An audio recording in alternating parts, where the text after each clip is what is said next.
안녕하세요. 오늘은 KFX 사업이 순항하고 있는 가운데 인도네시아의 분담금 지급을 미루면서 KFX 사업에 걸림돌이 되었는데요. 인도네시아가 입장을 완전히 바꾸면서 KFX 사업이 한층 더 탄력을 받게 됐다는 소식과 외신에서 전하는 KFX 사업의 부정적인 면이 맞는지 짚어봅니다. 구독과 좋아요는 영상 제작에 많은 도움이 됩니다. 내년 4월 출고를 목표로 최종 기체 조립에 돌입한 한국형 차세대 전투기 KF-X에 대해 미국의 유력 경제 잡지인 포브스가 부정적인 전망을 내놨습니다.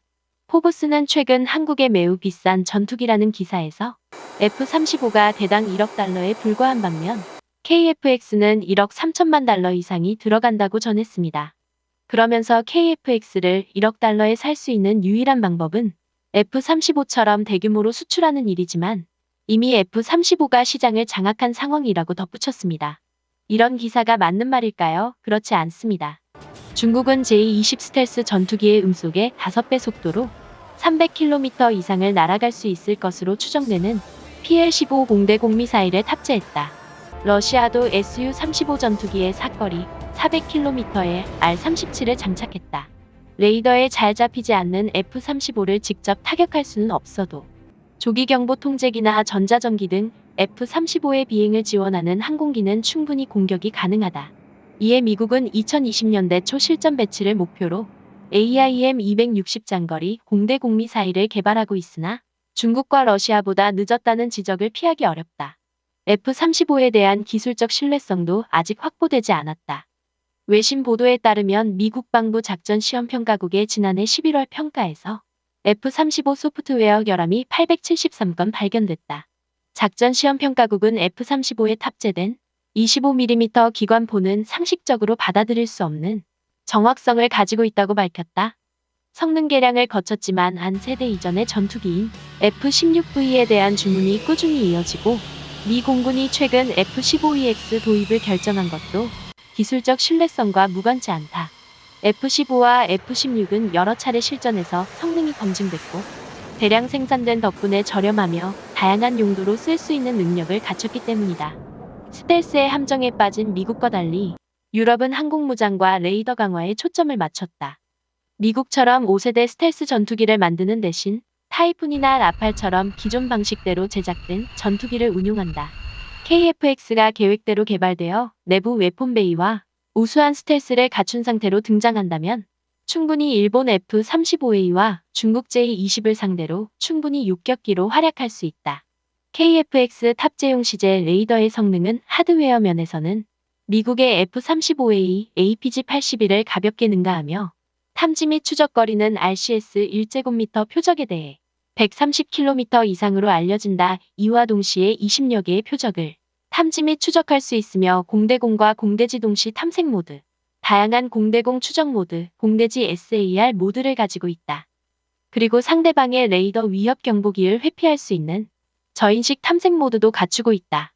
이처럼 KF-X 사업은 블록 개발 사업을 거치면서 미국에서 수입해 실전 배치되어 사용 중인 전투기를 모두 우리 독자 기술로 만든 F-35급의 전투기로 교체되는 것이다. 인도네시아가 그동안 미루어왔던 분담금과 기술 이전이 타결되어 KF-XN IFX 한국형 전투기 사업 인도네시아 전투기 사업의 걸림돌이 사라지고 순항하게 되었다. 앞서 인도네시아와의 분담금 재협상을 인도네시아 조코위 대통령이 문재인 대통령에게 요구하면서 분담금 인하와 함께 100% 기술 이전, IFX이니 KF-X 명칭 수출허가, 분담금 기간 연장을 요구하며 약 5천억 원의 분담금을 미납한 상태로 한국 측은 인도네시아의 무리한 요구가 터무니없다며 재협상은 답보 상태에 빠졌고 사업 성공 우려가 나왔었다. 하지만 최근 인도네시아와의 재협상이 극적으로 타결되었다. 인도네시아 현지 언론 자카르타 포스트에 따르면 9월 8일 KF-X 자금을 재협상하기로 했다 라는 제목의 기사를 게재했다. 기사에서 인도네시아의 단일 차관보가 인도네시아의 개발비 분담률을 20%에서 15%로 낮추어 재협상을 타진했지만 그 조건에는 합의하지 못했지만 18.8%로 일부 하향 조정하였다라고 전했다. 이에 한국의 카이 재협상 관계자는 인도네시아가 KF-X 프로젝트 미납금에 대한 5천억 원을 이른 시일 내에 지급하기로 했다고 밝혔다. 인도네시아의 입장이 확실한 KFX 참여로 가닥을 잡았고 인도네시아의 국제적인 신인도 역시 제자리로 돌아왔다. 이는 대회에서 KFX의 성공 여부에 연일 부정적인 여론이 형성되면서 파투를 내자 인도네시아 역시 잠시 흔들리면서 코로나19 팬데믹을 핑계로 눈치 보기에 들어갔지만 우리 정부와 카이가 시제기 최종 조립 단계를 대회에 과시하면서 우려에서 기대 이상의 성과라는 진실한 홍보 전략에 인도네시아 관점에서 발을 빼게 된다면 인도네시아만 손해를 보는 것을 넘어 적은 비용으로 반스텔스기를 보유할 수 있는 기회를 날릴 수 있는 상황으로 전개되자 빠르게 타결을 본 것이다. 여기에 인도네시아가 주장했던 기술 이전은 한국 측의 입장이 완강해 처음 계약대로 진행하고 분담금만 약간 내려갔다고 인도네시아 측이 밝혔다. 하지만 약간의 명분은 챙긴 것이다. 여기에 한국에 파견한 기술자들의 인건비를 빼고도 약 2천억 원을 그냥 손해를 보게 되는 것은 물론 국가 신뢰 하락이라는 무형의 손실이 더 큰 실책이기 때문에 KFX 계약을 파기는 오히려 인도네시아 입장에서는 돈도 잃고 기술도 얻지 못하는 최악의 악수라는 판단을 한 것으로 보인다. 이번 협상에서 꺼내든 재협상의 포인트는 핵심 기술 이전 보증이었으나 재협상에서 분담금만 약간 인하되었을 뿐 기술 이전은 추가로 이루어지지 않았다. 우리 측으로 볼 때 인도네시아라는 리스크를 짊어지고 간다는 점에서 일각에서 우려를 표하는 이들이 있었다. 또한 분담금 미납과 기술 유출 우려가 최고의 쟁점이었지만 현재의 주도권은 한국이 쥐고 있다는 사실이 확인된 것이다. 감사합니다.